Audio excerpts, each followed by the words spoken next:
Joanna, just wanted to make sure na hindi kayo nagkagulo ni Irene, kaya naisipan ko sundan kita dito eh. Okay ka lang?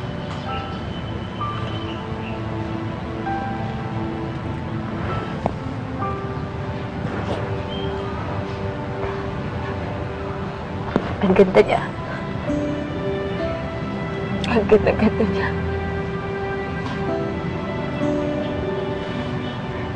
Kaya pala siya binabalik-balikan ni TJ. Hirap siguro kalimutan ng gano'ng kagandang babae. Joanna, hindi ganun. How could she talk to me like that?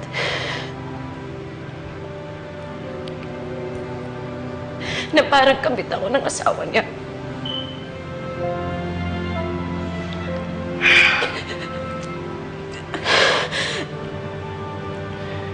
Ano pa ba sasabihin mo sa sarili mo?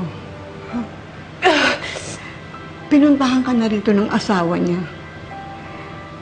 Eto lumalabas na kabit ka. Hindi ako kabit! Wala kaming relasyon ni TJ. Wala nga. Pero hindi ba sinabi niya? Sinabi niya na hanggang ngayon mahal ka pa rin niya. At kalam ko naman eh, na hindi magtatagal yan.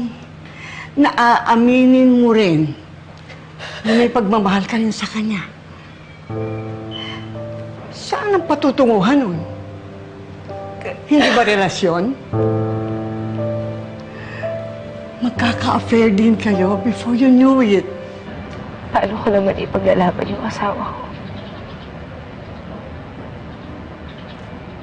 Paano ko ipagsisiksikan yung sarili ko? Para hindi niya ako makalimutan. Joanna, hindi ka makakalimutan ni TJ. Mahal ka niya. Pero si Irene pa rin yung binabalik-balikan niya. Si Irene yung naaalala niya. Hindi, binabalikan lang niya yun kasi may sakit siya. Eh, pinapaalala lang ng Alzheimer sa kanya si Irene. Pero nung okay pa si TJ, alam ko, sinasabi niya sa akin. Mahal na mahal ka niya. Alam ko yun. Joanna, kahit anong mangyari, alam ko, hindi ka niya makakalimutan.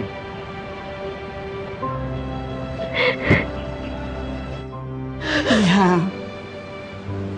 alam kong malaki ka na. Alam kong tama na rin ang pag-iisip mo. Pero gusto kong malaman mo na hindi ako katulad ng daddy mo na diktador. Ang ayoko lang ay malagay ka sa isang bagay na makakasakit sa damdamin mo. Ayokong makita kang umiiyak uli nang dahil sa lalaking yun. Ayokong masasaktan ka.